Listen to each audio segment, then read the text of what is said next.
بسم اللہ الرحمن الرحیم۔ دوسرا درجہ والد کا، اگرچہ رسول پاک علیہ السلام کے والد گرامی آپ کی ولادت سے قبل تشریف لے گئے تھے، لیکن میرے حبیب پاک علیہ السلام نے جناب ابو طالب کے ساتھ جو رویہ رکھا اور پھر حضرت عباس کے ساتھ جو رویہ رکھا، پتہ کیا حال تھا؟ جب رسول پاک علیہ السلام فرماتے ہیں غربت تھی تو مجھے جناب ابو طالب نے پالا، ان کی زوجہ حضرت فاطمہ بنت اسد رضی اللہ تعالیٰ عنہ جو جناب علی المرتضیٰ کی والدہ ہیں، فرماتے ہیں کہ انہوں نے میری بڑی خدمت کی، مجھے گھر میں رکھا، پیار سے رکھا۔ میرے والد اور والدہ کے وصال کے بعد، چچا کے جانے، دادا کے جانے کے بعد چچا اور چچی نے پالا اور اس گھر کو ایک مکمل ماحول فراہم کیا۔ پھر ایک وقت آیا کہ جناب ابو طالب پہ غربت آئی۔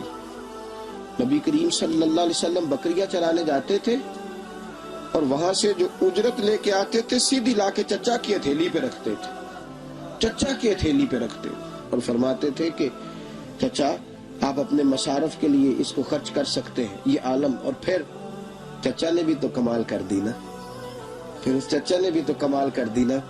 سارے لوگ کٹھے ہو کے آ گئے نا حضرت ابو طالب کے پاس اور آ کے کہا کہ جناب اپنے بھتیجے کو منع کیجیے ورنہ ساری برادری آپ کی مخالفت کرے گی۔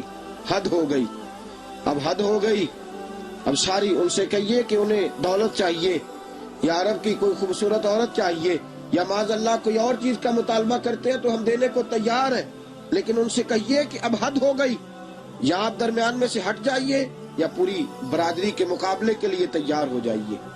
یہ برادریاں جب کٹھی ہو کے آتی ہیں تو کئی کچھ منوا لیتی ہیں۔ حضرت ابو طالب نے رسول پاک علیہ السلام کو بلایا، حضور تشریف لائے تو جناب ابو طالب نے کہا کہ آج ساری برادری آئی تھی، بھتیجے اب میں بوڑھا ہو گیا ہوں اور ساری برادری کا مقابلہ نہیں کر سکتا، ساری برادری آئی تھی۔ وہ کہتے ہیں کہ یا تو تبلیغ چھوڑ دے یا ان کا یہ بھی کہنا ہے کہ جو آپ کا مطالبہ ہے آپ بتلائیں۔ حبیب پاک علیہ السلام نے فرمایا کہ اگر وہ میرے سیدھے ہاتھ پہ چاند رکھیں، دوسرے پہ سورج رکھیں، پھر بھی میں اللہ کی توحید کا اعلان کرتا ہی رہوں گا، میں تو اس دعوے سے باز نہیں آؤں گا۔ جناب ابو طالب نے کہا بھتیجے پھر میں بھی بوڑھا ہو گیا۔ توجہ ہے آپ کی؟ میری بات سمجھ میں آ رہی ہے؟ جس آدمی کا بڑا سہارا ہو نا، بڑا، وہ جب کہتا ہے نا نہیں، بندہ کی نا کچھ امیدیں وابستہ ہوتی ہیں کچھ لوگوں کے ساتھ۔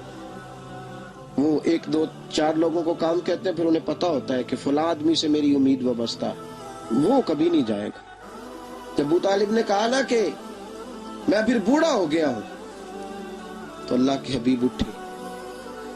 حضور سید عالم صلی اللہ علیہ وسلم کی مقدس آنکھوں میں آنسو ہے، گویا حضور فرما رہے ہیں کہ چچا باپ کا تو میں نے ظاہری طور پہ چہرہ بھی نہیں دیکھا، میں 4 سال کا تھا کہ والدہ چلی گئی، 6 سال کا تھا دادا چلے گئے، تو میرے ساتھ چلا کرتا تھا، اچھا چل ٹھیک ہے تیری مرضی۔ جب رسول پاک علیہ السلام اٹھے آنکھوں میں آنسو تھے، حضور نے رخ پھیرا، باہر نکلنے لگے۔ حضرت ابو طالب نے بھتیجے کے آنکھ میں آنسو دیکھے۔ آج بھتیجوں کا اختلاف ہی بڑا ہوتا ہے چچاؤں کے ساتھ، آج چچا اور بھتیجے کا بننا اور ان کا مل بیٹھنا سوال ہی پیدا نہیں ہوتا۔ باپ اتنی مخالفت بھائی کی نہیں کرتا جائیداد کے تنازع میں جتنی بھتیجے اٹھ کے کرتے۔ جناب ابو طالب نے دیکھا کہ رسول پاک نے رخ پھیرا، آنکھوں میں آنسو ہے، اچھا چچا تیری مرضی، یہ لفظ کہے کہ حضور کی آنکھیں بھر آئی۔ جناب ابو طالب بوڑھے آدمی تھے، اٹھے پیچھے دوڑے، حضور کو کندھے سے پکڑا، کھینچ کے رخ اپنی طرف کیا، سینے سے لگایا اور کہا بھتیجے جا، جو تیرے دل میں آتا ہے کر، خوشی ہو یا غم ہو، کوئی ساتھ دے نہ دے، تیرا چاچا ہمیشہ تیرا ساتھ دیتا رہے گا، جا تجھے اجازت ہے، جو تیرے دل میں ہے۔ میرے دوستو، بحیثیت ایک سربراہ خاندان کے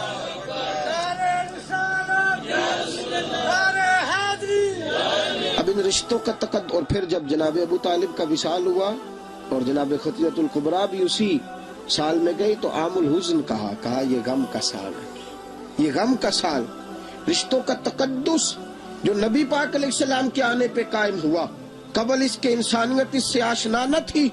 رشتوں کو جو محبت اور خلوص کا رنگ میرے مصطفیٰ نے عطا فرمایا، دنیا کے کسی قانون میں اس کا تصور بھی نہیں کیا جا سکتا۔ اور پھر چاچے تو ایک طرف رہے، ان کے ساتھ انداز محبت جو حضور نے اختیار فرمایا. حضرت عباس نے کلمہ پڑھ لیا تھا نا، مسلمان ہو گئے تھے، اب وہ غلام تھے، امتی تھے. لیکن ایک دن حضرت عباس تشریف لائے تو صحابہ فرماتے حضور ہمارے ساتھ تھے. حضرت عباس حضور کے چچا تشریف لائے تو رسول پاک نے اٹھ کے استقبال کیا، چچا کے ماتھے پہ بوسہ دیا، اور پتہ نہیں آج کیا یاد آیا، حبیب پاک کی آنکھوں میں آنسو بھی آ گئے. رسول کریم علیہ السلام حضرت عباس کہنے لگے آپ میرے لیے اتنا اہتمام کیوں کرتے ہیں، میں تو غلام ہوں، خادم ہوں. تو رسول پاک علیہ السلام نے فرمایا آپ میرے چچا ہیں اور میرے والد کی جگہ ہے، آپ میرے چچا ہیں اور میرے والد کی جگہ ہے، میرے خاندان کا اثاثہ ہے، میں ضرور آپ کے ساتھ یہ انداز اختیار. ایک دن حضور نے فرمایا چچا کل میں آپ کے گھر آؤں گا، بچوں کو گھر میں رکھیے گا کہیں جائے نا، کل میں آؤں گا. میں نے کہا کہ ہمارا تو آغاز ہی چچاؤں سے ہوتا ہے، اختلاف کا آغاز ہی. سید عالم صلی اللہ تعالی علیہ وسلم نے فرمایا چچا کل میں آؤں گا، گھر میں رکنا. حضرت عباس فرماتے میں گھر میں ٹھہرا، میرے لیے تو آج ہی سورج نکلا تھا نا، میرے لیے تو آج ہی اجالے پھیلے تھے. میرے حبیب پاک تشریف لائے. شیخ محقق نے مدارج النبوت میں لکھا ہے رسول پاک صلی اللہ علیہ وسلم تشریف لائے اور حبیب کریم علیہ السلام نے سارے خاندان کو بلایا، چچا کی ساری اولاد کو، ان کو بلا کے نبی کریم صلی اللہ تعالی علیہ وسلم نے ان کے اوپر چادر ڈال دی پورے خاندان پر. پھر حضور نے دعا فرمائی کہ اے اللہ یہ میرے چچا کا خاندان ہے، اے اللہ یہ میرے چچا کا خاندان ہے، مولا انہیں قیامت کے دن اسی طرح اپنی رحمت کی چادر میں چھپانا جس طرح آج میں نے اپنی چادر میں چھپایا. حضرت عباس فرماتے ہیں کہ میرے لاڈلے محبوب میرے لیے دعا کر رہے تھے اور میرے گھر کی دیواریں بھی آمین کہہ رہی تھی، گھر کے در و دیوار بھی آمین کہہ. ساتھیو یہ محبت کو فروغ دینا اور بحیثیت خاندان کو ملا کے رکھنا. آج غیبتوں کے رنگ نے اور چغلیوں کے ڈھنگ نے اس قدر گدلا کر دیا ہے کام کو. بڑے کم بھائی ایسے دیکھے ہیں جو اکٹھے رہتے ہیں، اور بڑے کم ایسے بھتیجے دیکھے ہیں جن کا چچاؤں سے پیار ہے، اور خال ہی رہ گئے ہیں اب قانون کہ کوئی چچا کسی بھتیجے پہ جان دے تھا دکھائی دے. میرے رسول پاک علیہ السلام کی چچی انتقال کر گئی اور اختلاف کہاں سے شروع ہوتا ہے؟ بالعموم چچیاں سے. یہ چچیاں ایسے کردار بعض اوقات ادا کرتی ہیں. اگر مجھے میری مائیں بہنیں سن رہی ہیں تو وہ ایک بات کا خیال رکھیں، اگر بولتے وقت، بات کرتے وقت اور اپنے خاوند کا، شوہر کا، اولاد کی ذہن سازی کرتے وقت آپ یہ بات کبھی سوچ لینا کہ مجھے اللہ کی بارگاہ میں بھی جانا ہے اور مجھے حضور کو بھی چہرہ دکھانا ہے.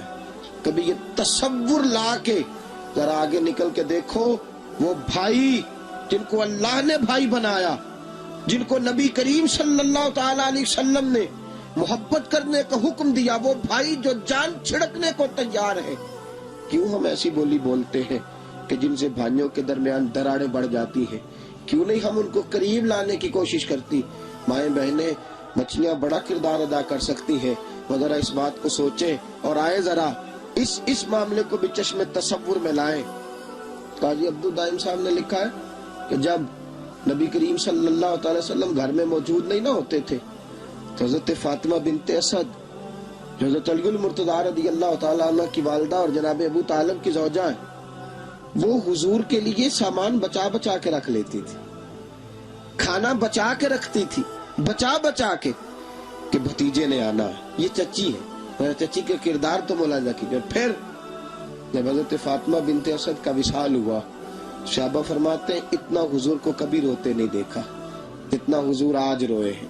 آنکھیں برس پڑی اور حضور فرمایا کرتے تھے آج چچی نہیں گئی، میری ماں گئی، آج میری ماں گئی ہے. اور صحابہ فرماتے ہیں کہ کیا حال تھا، میرے حبیب نے اپنی قمیض مبارک اتار کے دی، فرمایا میری چچی کو اس میں کفن دے دو، اور فرماتے ہیں اس قمیض میں کفن دیا. اور پھر جب حضور نے جنازہ پڑھایا، پھر جب قبر تیار ہوئی تو کائنات کے امام نے فرمایا لگتا ہے تم نے قبر ٹھیک نہیں بنائی، لگتا ہے قبر ٹھیک نہیں بنائی. حضور قبر کی طرف جھکے، دیکھا، اور پھر چشم فلک نے عجیب نظارہ دیکھا کہ وہ خاتون جس کو کفن بھی مصطفیٰ کی قمیض کا ہے، جس پر جنازہ بھی رسول پاک کی امامت میں پڑھا گیا ہے، اب اس عورت کے نصیب اور جاگے کہ میرے رسول پاک ان کی قبر میں اتر گئے اور پھر اس قبر میں لیٹ گئے، اس قبر میں لیٹ گئے۔ پسے مردن فرشتوں نے جو تلاشی لی تو کیا نکلا؟ فقط ایک دل کے گوشے سے خیال مصطفیٰ نکلا، اور عشق سرکار کی ایک شمع جلا لو دل میں، بعد مرنے کے قبر میں بھی اجالا ہوگا۔ اعلیٰ حضرت فرماتے ہیں لحد میں عشق رخ شاہ کا داغ لے کے چلے، اندھیری رات سنی تھی چراغ لے کے چلے، رسول پاک چچی کی قبر میں اتر گئے، پھر لیٹ گئے۔ صحابہ فرماتے ہیں کسی کا دل نہیں کرتا اس کی ماں مر جائے، لیکن دل کرتا تھا آج علی المرتضیٰ کی ماں کو جو مقام ملا ہے، کاش ہماری بھی ماں مر جاتی۔